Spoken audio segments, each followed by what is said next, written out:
What happens when you get sentenced to death in the US? Well, this video will not get monetized, but good question. The obvious answer is that you get executed, but the process of getting there is more complicated than one would expect. For example, did you know that after being sentenced to death you can wait as long as 20 plus years until you are executed? And we are not talking jail or prison, we are talking solitary confinement, which is not fun. And did you know that there are 4 legal methods of execution? There's lethal injection, electrocution, lethal gas, and firing squad. There was hanging too, but it isn't legal anymore. It wasn't considered humane enough. There were a total of 8,776 executions in the US, that is over a period of 120 years, 1890 to 2010. If you want to hear me go into more detail, please make sure to watch until the end of the video. Okay, so before talking execution, let's look at how you get a death sentence in the first place. Well, according to the Death Penalty Information Center, death sentences may only be imposed for crimes in which a victim is killed, but states' legislatures can determine what specific circumstances make a murder eligible for a death sentence. All of the prisoners currently on death row and all of those executed in the modern era of the death penalty were convicted of murder. Historically, the death penalty was widely used for particularly against black defendants with white victims.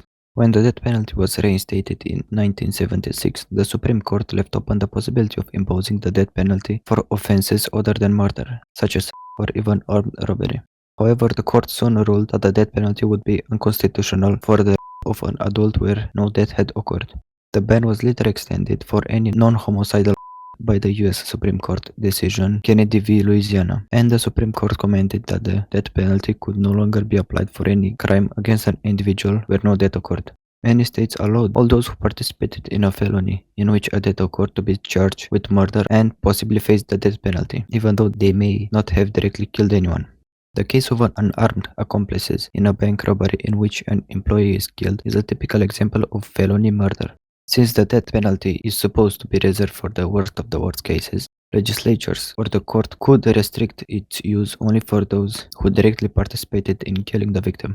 Prisoners have also raised claims that the aggravating circumstances that make a crime eligible for the death penalty are too broad, with some state death penalty laws encompassing nearly all murders, rather than reserving the death penalty for a small subset of murders. Well, you get put on death row and you wait for the execution. But what does that mean? Well, and I quote, death row prisoners are typically incarcerated in solitary confinement, subject to much more deprivation and harsher conditions than other prisoners. As a result, many experience declining mental health. As the time between sentencing and execution in the US has lengthened from a few years to decades, the conditions of confinement for death row inmates have come under closer scrutiny. Some Supreme Court justices have raised constitutional concerns about the physical and psychological effects of being held for extensive time in solitary confinement, separate from challenges to the death penalty itself. Many legal experts in the US and elsewhere have concluded that this prolonged isolation is a form of cruel and unusual punishment, comparable to torture. Many death row inmates suffer from mental illnesses, and the isolation on death row often exacerbates their condition. Older inmates also suffer from increasing physical disabilities, rendering their ultimate execution a particularly demeaning action. So you did the crime, got sentenced to death, and are waiting for the execution. What are the legal ways you can get done? Well, the primary means of execution in the US have been hanging, electrocution, the gas chamber, firing squad, and lethal injection. The Supreme Court have never found the method of execution to be unconstitutional, though some methods have been declared unconstitutional by state courts.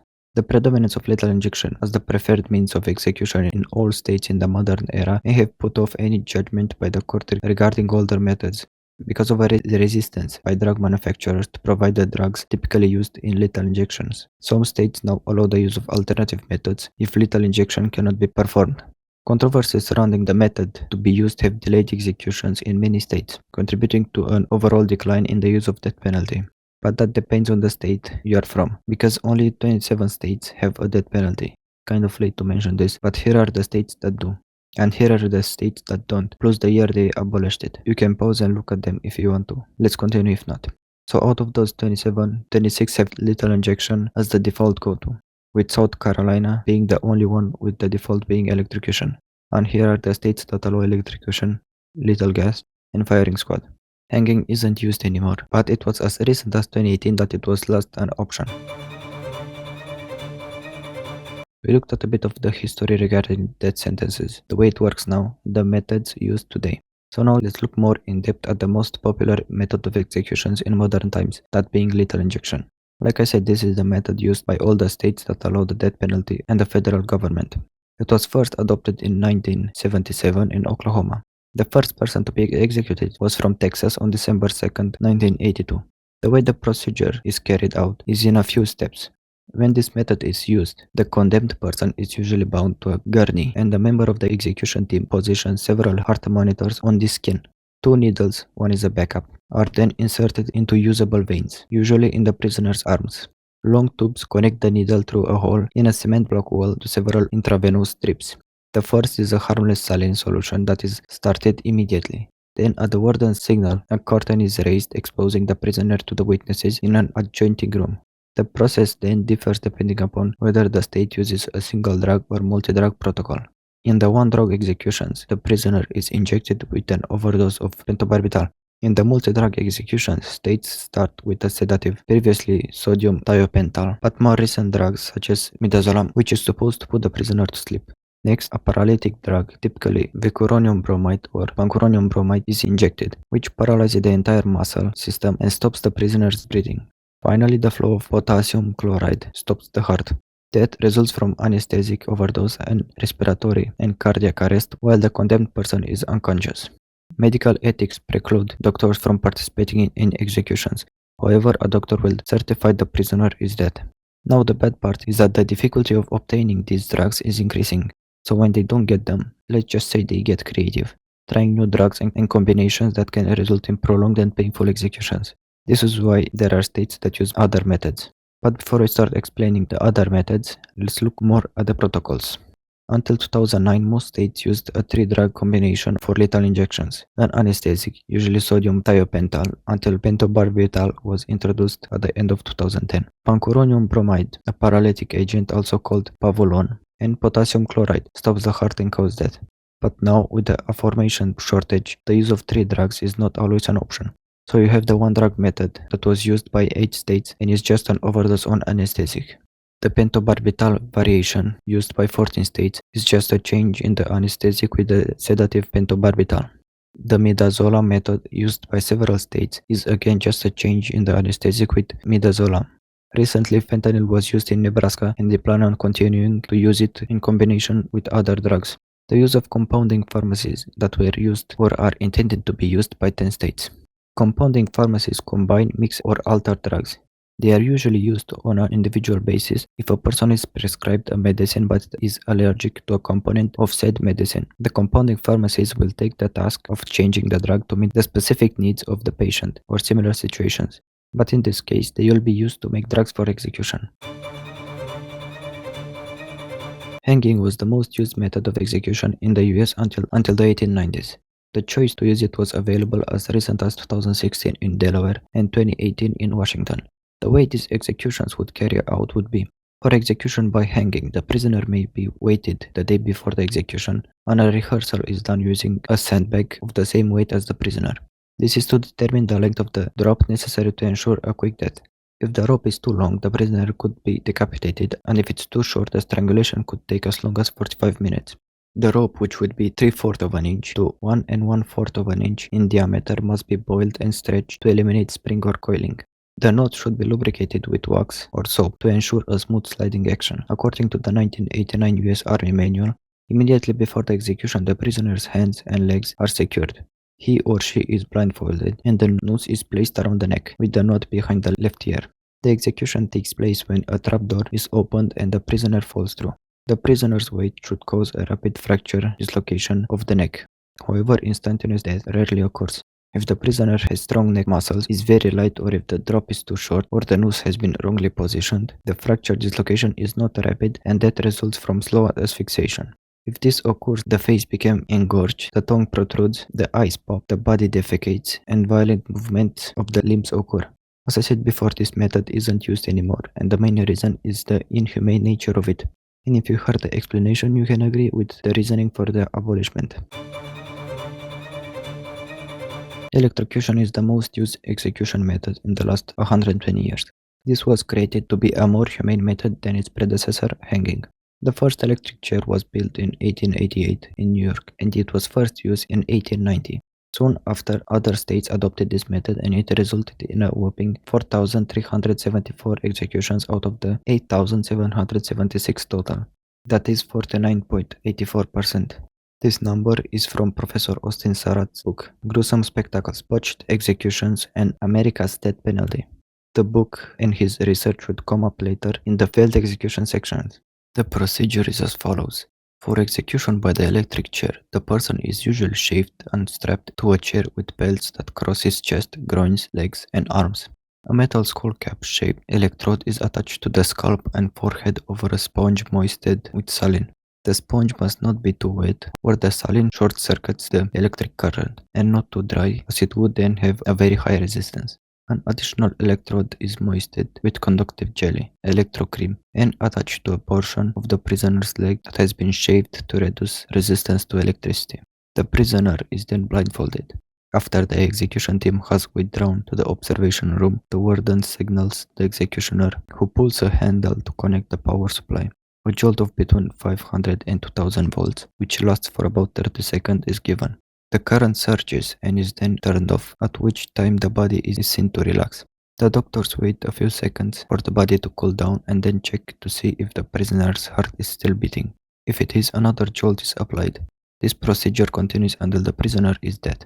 The prisoner's hands often grip the chair, and there may be violent movements of the limbs which can result in dislocation and fractures. The tissues swell. Defecation occurs, steam or smoke arises, and there is a smell of burning. A quote from the US Supreme Court Justice William Brennan on the matter. The prisoner's eyeballs sometimes pop out and rest on his cheeks. The prisoner often defecates, urinates, and vomits blood and drool. The body turns bright red as its temperature rises, and the prisoner's flesh swells and his skin stretches to the point of breaking. Sometimes the prisoner catches fire. Witnesses hear a loud and sustained sound like bacon frying, and the sickly sweet smell of burning flesh permeates the chamber. Another try at creating a more humane execution method is the gas chamber. This should sound odd to you, because the mustache men used this later for you know what. But let's continue. Cyanide gas was first used on G. John in 1924 in Nevada. The state tried to pump cyanide gas into John's cell while he slept. This proved impossible because the gas leaked from his cell, so the gas chamber was constructed. Later, a federal court in California found the method unusual and cruel, which is fair conclusion if you look at the way this was carried out. For execution by this method, the condemned person is strapped to a chair in an airtight chamber. Below the chair rests a pair of sulfuric acid.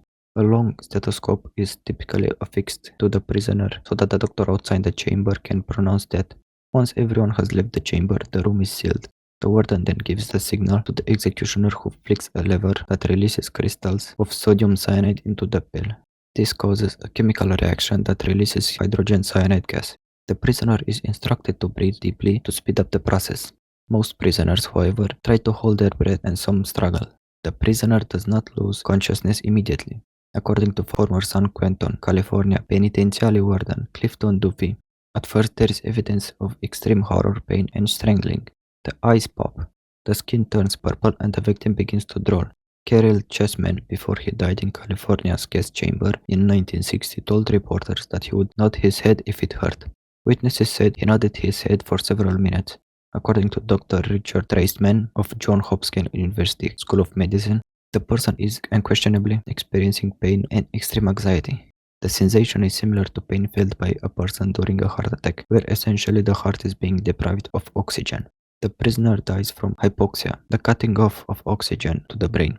At post-mortem, an exhaust fan sucks the poison air out of the chamber, and the corpse is sprayed with ammonia to neutralize any remaining traces of cyanide. About half an hour later, orderlies enter the chamber, wearing gas masks and rubber gloves. Their training manuals advises them to ruffle the victim's hair to release any trapped cyanide gas before removing the deceased.